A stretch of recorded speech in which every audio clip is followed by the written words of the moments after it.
Ustazah Mei selaku Kepala Sekolah di SMP Darul Quran, dan yang saya hormati pula Ustadz dan Ustazah pengampu mata pelajaran yang ada di SMP Darul Quran juga. Pertama-tama marilah kita panjatkan puji syukur kehadirat Allah Subhanahu wa Ta'ala yang telah melimpahkan rahmat serta hidayahnya kepada kita semua, sehingga pada siang hari ini saya utamanya bisa bersama-sama panjenengan semua dalam keadaan sehat walafiat. Dua kalinya salawat serta salam kita aturkan kepada junjungan kita Nabi besar Muhammad Sallallahu Alaihi Wasallam yang telah membimbing kita ke jalan yang baik. Sekarang sudah menjelat ke SMP 7. Nah, nanti materi yang saya sampaikan, tentang ini, kejujuran itu adalah kunci utama dalam memerangi korupsi. Nah, mohon maaf yang sebesar-besarnya sebelum saya nanti melanjutkan, panjenengan saya beri tes dulu nih. Jangan cuma soal. Semangat.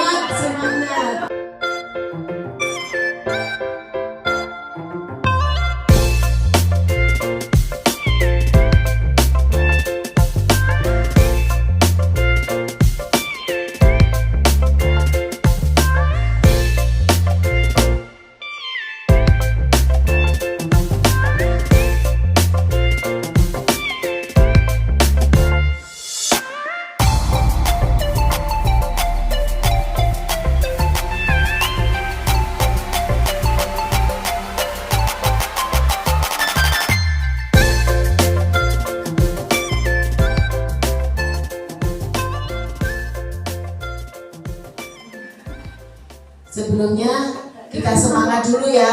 Semangat pagi. Pagi luar biasa. Ini salah satu dasar hukum pemberantasan korupsi. Nah, itu ya. Nah, ini diantaranya yaitu Undang-Undang Nomor 3 Tahun 71, ketetapan MPR nomor berapa itu 10 tahun 98, Undang-Undang nomor 28 tahun 99, Peraturan Pemerintah nomor 71 tahun 2000, Undang-Undang nomor 31 tahun 99, Undang-Undang nomor 30 tahun 2002, Undang-Undang nomor 15 tahun 2002, dan Instruksi Presiden nomor 5 tahun 2004. Nah, tadi ada yang betul? Ada. Alhamdulillah. Indikator keberhasilan pemberantasan korupsi. Untuk korupsi ini tidak hanya di Indonesia ya Ustadz dan Ustadzah, tapi ini materi sudah dunia ya.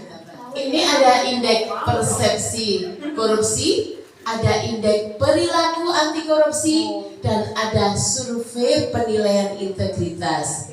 Nah, ini artinya kalau indeks persepsi korupsi itu survei yang dikeluarkan oleh Transparansi Internasional untuk mengukur risiko korupsi sektor publik di suatu negara. Nah, ternyata data indeks korupsi di Indonesia itu seperti ini, Ustadzah. Nah, pada tahun 2023 sudah di bawah, berarti alhamdulillah. Kemudian ini IPAK, indeks perilaku anti korupsi, untuk mengukur tingkat permisivitas masyarakat terhadap perilaku anti korupsi. Nah, datanya juga seperti ini. Nah, itu ya, mendatar tidak naik. Alhamdulillah. Ya. Berikutnya, arti survei penilaian integritas, yaitu ini untuk memetakan risiko korupsi dan tingkat integritas serta untuk mengukur capaian upaya korupsi di lembaga. Nah ini sudah tinggi terus turun. Tinggi lagi. Nah ini surveinya itu tadi. Nah kemudian ini indeks integritas nasional sudah nilainya 71,53, artinya tidak terlalu bawah. Kemudian ini, nah negara atau daerah atau instansi yang menjadi referensi atau role model yang anti korupsi. Kira-kira negara mana yang anti korupsi? Singapura. Jawabannya Singapura. Denmark. Nah ini Ustaz, ini adalah kisah integritas dari para tokoh yang ada di Indonesia. Nah yang pertama ini salah satu di antaranya Ustaz-Ustazah, itu kesederhanaan Haji Agus Salim, kemudian hukum, kemudian ini Muhammad Hatta. Kalau untuk Haji Agus Salim itu sebenarnya beliau itu sudah menjadi orang yang cerdas mulai muda. Tapi beliau ini akan mendapatkan penghargaan beasiswa Mubadir, betul Ustazah, betul. Nah itu tentang kesederhanaan Haji Agus Salim. Nah kemudian kalau sudah merasa cukup, sudah mendapatkan jabatan, maka toko ini ditutup seperti itu. Nah, sudah mau cukup diberikan mesin jahit, ternyata ada nilai rupiah itu yang turun. Jadi 100 rupiah menjadi 1 rupiah. Akhirnya tidak cukup uangnya untuk membeli mesin jahit. Nah, padahal Muhammad Hatta ini adalah sebagai wakil presiden. Nah ini bahaya dan dampak korupsi dalam berbagai bidang atau sektor. Nah, panjenengan saya kira sudah paham ya. Ada sektor ekonomi, dampak sosial, runtuhnya otoritas pemerintah, kemudian dampak terhadap politik dan demokrasi, juga dampak terhadap penegakan hukum. Dan teori penyebab korupsinya ini ada 2, faktor internal dan faktor eksternal. Kalau internal itu adalah dorongan dari dalam diri kita sendiri. Nah seperti itu tadi. Mandre gak oleh mubadir gak oleh hadiah teko arek-arek wis gak popo wis, nah gitu ya. Nah kalau faktor eksternal itu adalah pengaruh dari lingkungan sekitar. Nah sekarang tuh definisi korupsi sendiri ya Ustazah, itu adalah merupakan kebusukan, keburukan, kebejatan, ketidakjujuran, dapat disuap dan lain sebagainya. Itu tentang perilaku korupsi. Nah ini 30 delik tindak pidana korupsi itu apa sih? Nah ini menyuap pegawai negeri. Insya Allah kita juga tidak termasuk di dalam 30 ini ya Ustaz-Ustaz ya. Itu. Nah ini 30 jenis tadi itu dikelompokkan dalam 7 kelompok ya. 1 merugikan keuangan negara, sing suap, sing pemerasan. Nah tuh terus ada sendiri pemerasan, ada benturan kepentingan, ada gratifikasi, ada suap, ada penggelapan, ada perbuatan curang. Nah ini perbedaan gratifikasi, uang pelicin, pemerasan, dan suap. Panjenengan sudah paham. Gratifikasi pemberian dalam arti yang luas. Nah itu pemberian uang, barang, rabat, diskon. Nah kadang-kadang beli seragamnya. Iya benar Ustazah. Nek kalau diskon gak tuku eman mubazir ya. Tapi kalau diskon itu tidak ada niat tertentu atau keinginan yang lain, dianggap ini adalah bukan tindakan gratifikasi. Tapi kalau diskon itu, ayo belanja sini, diskon nanti, tapi ujung-ujungnya dia minta apa, nah seperti itu ya. Nah, gratifikasi, nah ini uang pelicin. Nah, uang pelicin itu bisa dikatakan gabungan dari suap dan pemeras. Ini pemerasan, kalau pemerasan jelas ya, memeras, meminta sesuatu dengan paksaan. Nah, suap, nah suap itu juga sama ya, memberikan sesuatu. Nah, ini nilai-nilai integritas. Saya kira saya dan panjenengan sebagai seorang pendidik ya. Nah, ini nilai-nilai atau 9 nilai integritas ini nanti yang bisa selain untuk diri kita sendiri, kita bisa memberikan untuk anak didik kita. Nah, itu ada jujur, disiplin, tanggung jawab, mandiri, berani, kerja keras, sederhana, peduli, adil. Biasanya ini kalau dibuat suatu akronim itu dibuat kata Jumat bersepeda kakak begitu, atau Berta ke HP dia. Nah, untuk membuat akronim, nah seperti itu. Nah, nilai-nilai integritas ini saya kira panjenengan sudah menerapkan di sekolah. Dan ini memang wajib kita lakukan untuk anak didik kita. Nah, 9 nilai integritas itu kan sama dengan karakter ya. Kita membuat menanamkan karakter yang sebaik mungkin untuk anak-anak didik kita. Nah, ini itu terbagi menjadi 3, inti, kemudian nilai korupsi dan etos kerja. Kalau inti itu jujur, disiplin, tanggung jawab. Kalau sikap, adil, berani, peduli. Kalau etos kerja, kerja keras, sederhana, mandiri. Nah, ini tadi kalau jujur itu apa, saya kira sudah panjenengan tahu semua. Dan terima kasih sudah mendengarkan apa yang saya sampaikan.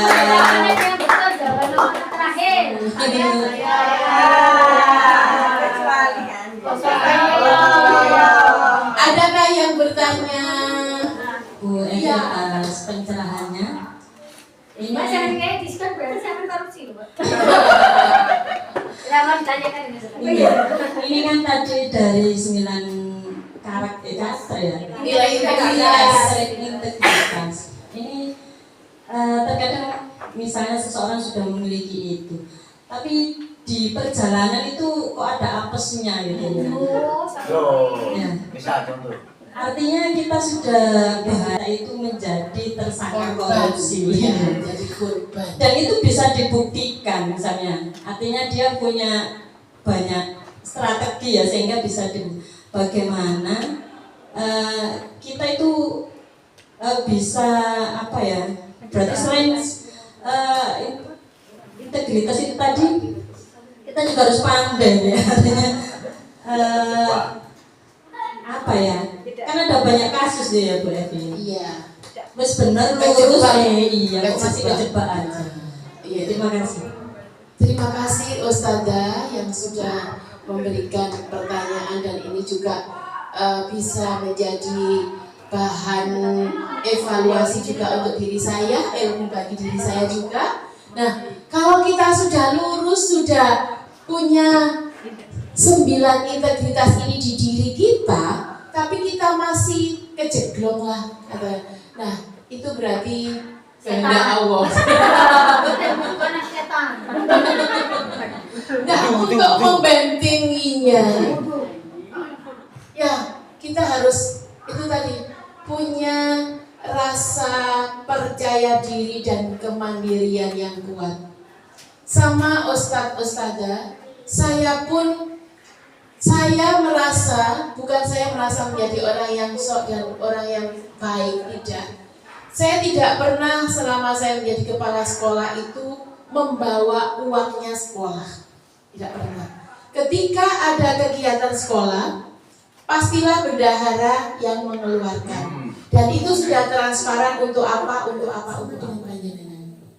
Dan ketika masih saja ini diproses, misalnya di yang seperti waktu saya kena badai itu ya Ustadzah, saya itu ini jadi cerita ya saya itu habis sakit, habis opnam, baru pulang hari Senin, kemudian setelah ditur outing kelas apa tidak, semua menginginkan.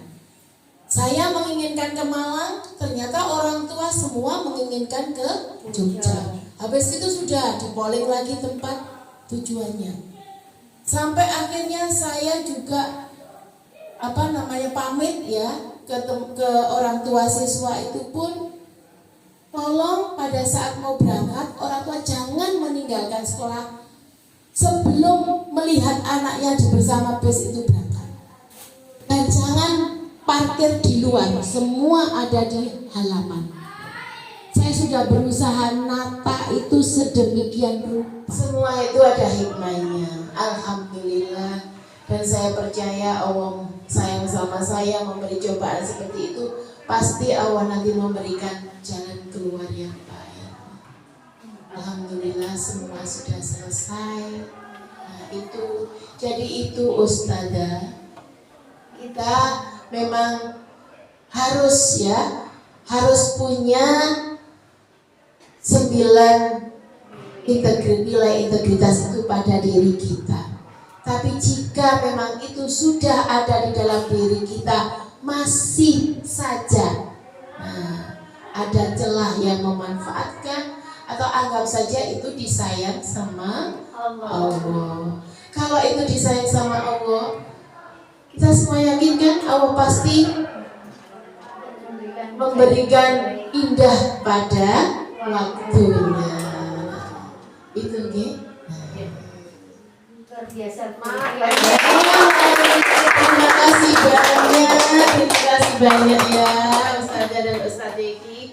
Ini saya bagikan soal post-test, tapi yang dijawab hanya nomor 6, 7, 8 saja. Karena yang nomor 1 sampai 5 sama seperti tadi.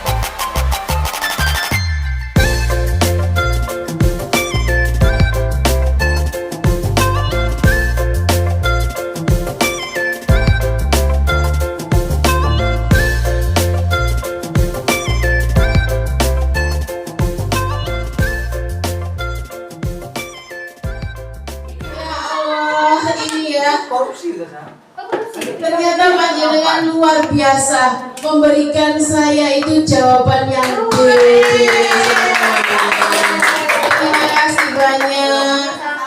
Terima kasih banyak dan semoga saya utamanya yang ngomong seperti ini kok nek gak cocok kagak ngomong Bu Evi. Gak cocok lah sampai sini sampai no ya. Semoga kita semua menjadi orang-orang yang memang anti korupsi, dan semoga Kota Mojokerto utamanya yang luar biasa ini akan menjadi contoh, karena di Kota Mojokerto ini juga sudah banyak fasilitas-fasilitas yang gratis ya, dan menjadi contoh tentang kesejahteraan dan kemakmuran. Dan juga semoga SMP Darul Quran semakin banyak siswanya, semakin meningkat mutunya, dan paling